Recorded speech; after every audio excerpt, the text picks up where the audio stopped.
চরম সনাতন বিরোধী মোল্লা ইউনূসের বাংলাদেশকে পিছন থেকে তোল্লা দিতে গিয়ে কখন নিজেদের পিছনেই যে হাম্পু ঢুকে গেছে, এটা ভারতের আরেক প্রতিবেশী দেশ পাকিস্তান বোধহয় কল্পনাও করতে পারেনি।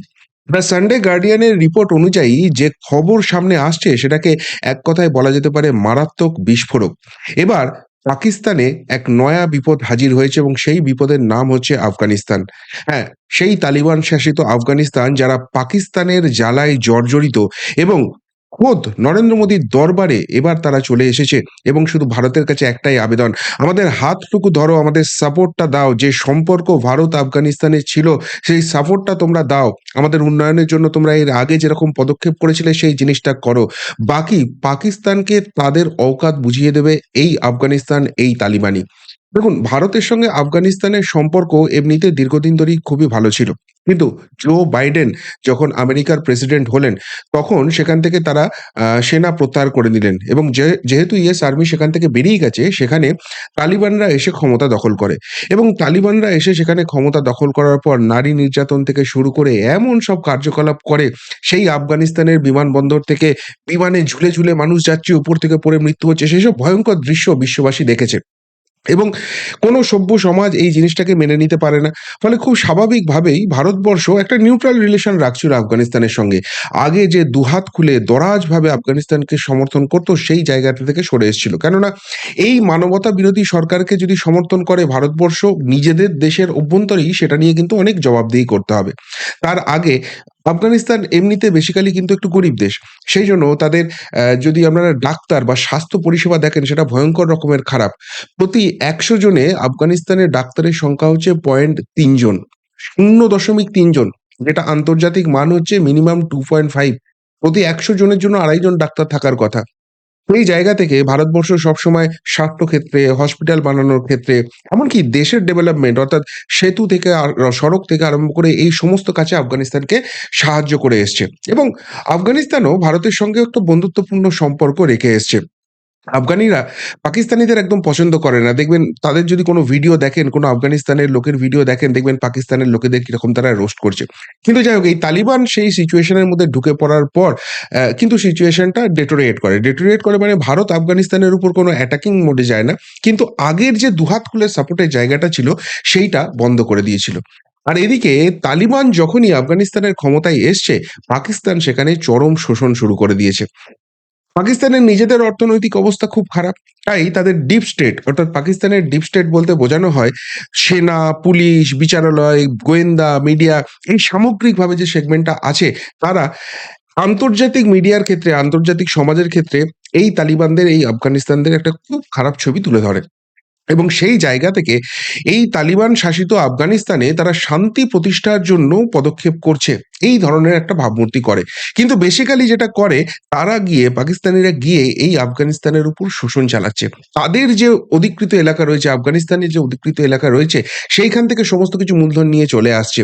এই কাজটা পাকিস্তান করছে এবং আফগানিস্তানের তালিবান সরকার কিছুদিন যাওয়ার পর থেকেই বুঝতে পারে যে তাদের যে তালিবান বলে একটা ভাবমূর্তি গোটা বিশ্বের সামনে তৈরি হয়েছে, সেখানে পাকিস্তান এই ধরনের শোষণ চালালেও তাদের প্রতিবাদ কারোর কানে পৌঁছবে না। কেননা তারাই অত্যাচারী, এই ছবিটা মানুষের কাছে চলে গেছে। অন্যদিকে দেশের অভ্যন্তরে সত্যিই সাধারণ মানুষ, তারাও কিন্তু তালিবানি এই শাসনে খুশি নয়। ফলে তাদের ভাবমূর্তিটা বদলের দরকার আছে। যতক্ষণ পর্যন্ত তারা সেই জায়গাটা করতে না পারছে, না আন্তর্জাতিক সমীহ তারা পাবে, না এই পাকিস্তানের শোষণ তাদের কাছে বন্ধ হবে। আফগানিস্তান বা তালিবান তারা চেয়েছিল তাদের নিজেদের দেশ নিজেদের মতো করে চালাবে, কিন্তু ইউএস আর্মি যাওয়ার পর সেখানে এসে পাকিস্তানিরা ভয়ঙ্কর রকম শোষণ চালাচ্ছে। আর এই জায়গা থেকেই আফগানিস্তানের এই তালিবান সরকার তারা বুঝতে পারছে ভারতের এই বন্ধুত্বপূর্ণ অবস্থানটা কতখানি দরকার। ভারতবর্ষ যদি আফগানিস্তানের সঙ্গে যে সহজ স্বাভাবিক সম্পর্কটা আছে সেটা পুনঃস্থাপিত করে ফেলে, তাহলে ভারতের এই মুহূর্তে বিশ্ব শক্তির কাছে যা অ্যাকসেপ্টেন্স আছে, এই তালিবান সরকারের অ্যাকসেপ্টেন্স তার ফলে বহুগুণ বেড়ে যাবে। কিন্তু সেটা করার জন্য একদিকে ভারতের সঙ্গে তাদের ভালো সম্পর্ক রাখতে হবে, অন্যদিকে তাদের নামে যেসব অভিযোগগুলো আছে সেগুলো থেকে বেরিয়ে আসতে হবে। তারা যে মানবতা বিরোধী কোনো সরকার নয়, এই জায়গাটা এস্টাবলিশ করতে হবে। কিন্তু তার থেকেও গুরুত্বপূর্ণ ভারতের সঙ্গে সম্পর্কটা পুনঃস্থাপিত করা। আর দ্য সানডে গার্ডিয়ানের রিপোর্ট অনুযায়ী আফগানিস্তানের এই তালিবান সরকার যে কোনো মূল্যে ভারতের সঙ্গে সম্পর্ক উন্নত করতে চায় এবং ভারতবর্ষ এই কূটনৈতিক সম্পর্ক পুনঃস্থাপনের ক্ষেত্রে গ্রিন সিগন্যাল দিয়েছে। কেননা আফগানিস্তান বা তাদের এই তালিবান সরকার তারা কথা দিয়েছে ভারতবর্ষ যদি তাদের সঙ্গে সম্পর্ক পুনর্বহাল করে, সেই কূটনৈতিক সম্পর্ক আগে যেরকম ছিল সেই আদান-প্রদানের জায়গাটা আসে, তাহলে তারা পাকিস্তানকে আন্তর্জাতিক মঞ্চে কড়া সবক তো শেখাবেই। তার পাশাপাশি সবথেকে বড় যে জিনিসগুলো হচ্ছে, সেটা হচ্ছে পাকিস্তানের যে জঙ্গি গোষ্ঠীগুলো আছে, যাদের মূলত এজেন্ডাই হচ্ছে ভারত বিরোধী কাজ করা, ভারতের মধ্যে স্লিপার সেলকে জাগিয়ে তোলা এবং ভারতের মধ্যে সন্ত্রাসবাদ নিয়ে আসা। সেই জঙ্গি গোষ্ঠীগুলোকে তারা কড়া সবক শেখাবে। আর এখানেই একটা মজার ফ্যাক্ট শোনা যাচ্ছে। আপনারা নিশ্চয়ই রিসেন্ট টাইমে শুনতে পাচ্ছেন, প্রচুর পাকিস্তানে ভারত বিরোধী শক্তি যারা রয়েছেন, যারা মাথা, যারা এই সংগঠনগুলো চালান, তারা খুন হয়ে যাচ্ছেন। এবং সবথেকে বড় কথা, সেখানে পাক মিডিয়া যে রিপোর্ট করছে, আননোন ম্যান কিল্ড অমুক। এই যে টেররিজমটা আছে, এখানেই মনে করা হচ্ছে যে তালিবানিরা এটা ভারতবর্ষকে বার্তা দিতেই এই কাজটা করছে। এই আননোন ম্যান আর কেউই নয়, সেটা হচ্ছে তালিবানের যে গোয়েন্দা দপ্তর রয়েছে বা তালিবানের যে শাসক গোষ্ঠী রয়েছে, তাদের মদতপুষ্ট কেউ এসে পাকিস্তানের এই জঙ্গি নিকেশের কাজটা করছে। তাদের দুটো জিনিস হবে, এক, ভারতের কনফিডেন্সটা বিল্ড আপ হবে, আর দুই, পাকিস্তানের যে অংশটা আফগানিস্তানে গিয়ে শোষণ চালাচ্ছে সেই জায়গাটাও বন্ধ হবে। এবার ভারত কেন এই তালিবানি শাসনকে একটা সুন্দর জায়গা করে দিতে চায়?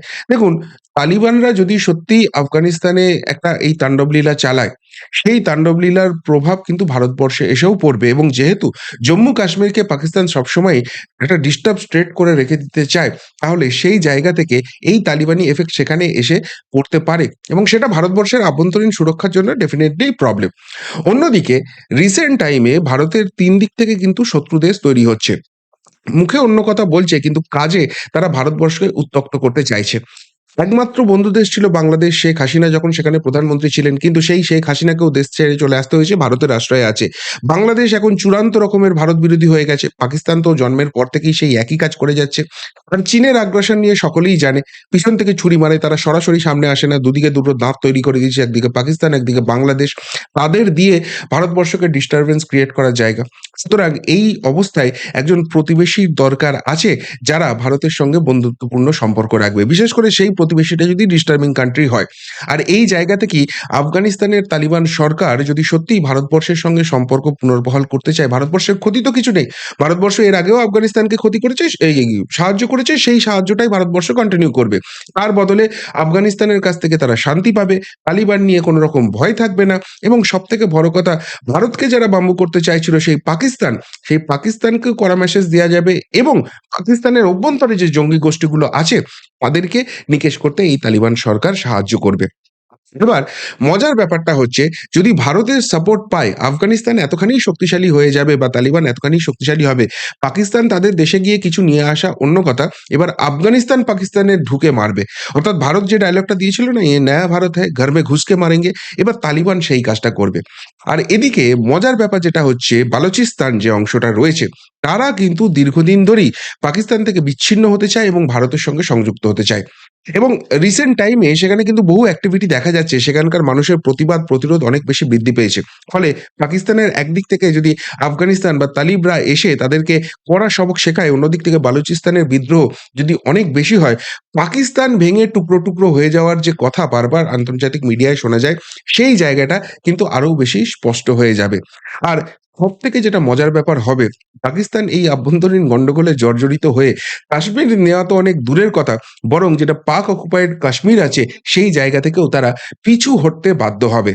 আর সবথেকে বড় কথা, পাকিস্তানের এখন যেটা আরো খারাপ অবস্থা হয়ে গেছে, তাদের আভ্যন্তরীণ অর্থনৈতিক অবস্থা, সেই দেশে জিনিসপত্রের দাম কোথায় চলে গেছে, শিক্ষা-দীক্ষার হার কোথায় চলে গেছে, এবং সেই দেশের মানুষও কিন্তু এখন আওয়াজ তুলতে শুরু করেছে, আমাদের দেশেও যদি একটা নরেন্দ্র মোদীর মতো প্রধানমন্ত্রী থাকতো, যে ভারতবর্ষকে বিশ্বশক্তি করার জন্য এগিয়ে নিয়ে যাচ্ছে, মঙ্গল গ্রহে, চাঁদে সে একটা আন্তর্জাতিক বিজ্ঞান গবেষণার ক্ষেত্রে নিয়ে যাচ্ছে। আর পাকিস্তান, তাদের যারা প্রধান রয়েছে, তারা এখনো ভারতবর্ষে ঢুকবো, কাশ্মীর দখল করব, দিল্লি আমাদের নিয়ে নেব, এই স্বপ্ন দেখে পাকিস্তানকে কাঙাল থেকে কাঙাল করে দিচ্ছে। পাকিস্তানের সঙ্গে আমদানি রপ্তানি ভারতবর্ষ প্রায় বন্ধ করে দিয়েছে এবং তার ফলে সাধারণ মানুষের নাভিশ্বাস উঠে যাচ্ছে। এই অবস্থাতে পাকিস্তানের জনতাও কিন্তু ক্ষিপ্ত হয়ে আছে, এবং সেই অবস্থায় যদি একদিক থেকে তালিবান আগ্রাসন হয়, একদিকে যদি বালুচিস্তানের বিদ্রোহ শুরু হয়, তাহলে সেটা ঠেকাবার জন্য বা সেই প্রসঙ্গে পাকিস্তান সরকারকে সাপোর্ট করার জন্য পাকিস্তানের অভ্যন্তরেই কেউ নেই। আর তাই বাংলাদেশের ইউনিশ সরকারকে পিছন থেকে মদদ দিয়ে আরেকটা ভারত বিরোধী শক্তি তৈরি করে ভারতবর্ষের ডিস্টারবেন্স ক্রিয়েট করতে গিয়ে আল্টিমেটলি নিজেদের জন্যই বড় বাম্বু ডেকে নিয়ে এসছে। এবং সত্যিই যদি ভারত আফগানিস্তান সুসম্পর্ক জোড়া লাগে, তালিবানের যে ভয় আছে সেটা যদি শেষ হয়ে যায় এবং তারা বন্ধুত্বপূর্ণ আচরণ ভারতের সঙ্গে করে, ভারতের সঙ্গে দেয়া নেওয়ার সম্পর্ক করে, সেটা আন্তর্জাতিক ক্ষেত্রে কিন্তু একটা নতুন জায়গা হবে। কেননা ভারতবর্ষ আন্তর্জাতিক ক্ষেত্রে নিজেদের সবসময়ই রেখেছে শান্তির দূত হিসেবে। সেখানে আফগানিস্তান একটা ডিস্টার্ব কান্ট্রি, সেই দেশকে সাহায্য করে সেখানকার যে অমানবিক জায়গাগুলো আছে সেগুলো বন্ধ করে দিয়ে সেখানে গণতন্ত্র প্রতিষ্ঠা করছে নরেন্দ্র মোদীর ভারত। এটা ভারতকে কিন্তু গ্লোবাল পাওয়ার হাউস বা বিশ্ব শক্তি, বিশ্বগুরু করার দিকে আরো এক ধাপ এগিয়ে দেবে। ফলে সব মিলিয়ে আফগানিস্তান এখন পাকিস্তানের নয়া বিপদ এবং ভারতের মুখে মুচকি হাসি ফুটিয়ে দিচ্ছে। অবশ্যই নিজেদের তাদের একটা জায়গা রয়েছে, দরকার রয়েছে, কিন্তু সেই বন্ধুত্বটা ভারতের জন্য অত্যন্ত গুরুত্বপূর্ণ হতে চলেছে। কি বলবেন পাকিস্তানের এই নয়া বিপদ আফগানিস্তান নিয়ে, যারা আবার মোদী সরকারের সঙ্গে বন্ধুত্ব স্থাপন করতে চায়? যদি কিছু বলার থাকে অবশ্যই কমেন্ট বক্সে কমেন্ট করে জানাবেন। এখনকার মতো এখানেই শেষ করলাম। ফেরত আসছি নতুন প্রতিবেদন নিয়ে খুব তাড়াতাড়ি। ভালো থাকবেন, সাথে থাকবেন, পাশে থাকবেন। নমস্কার।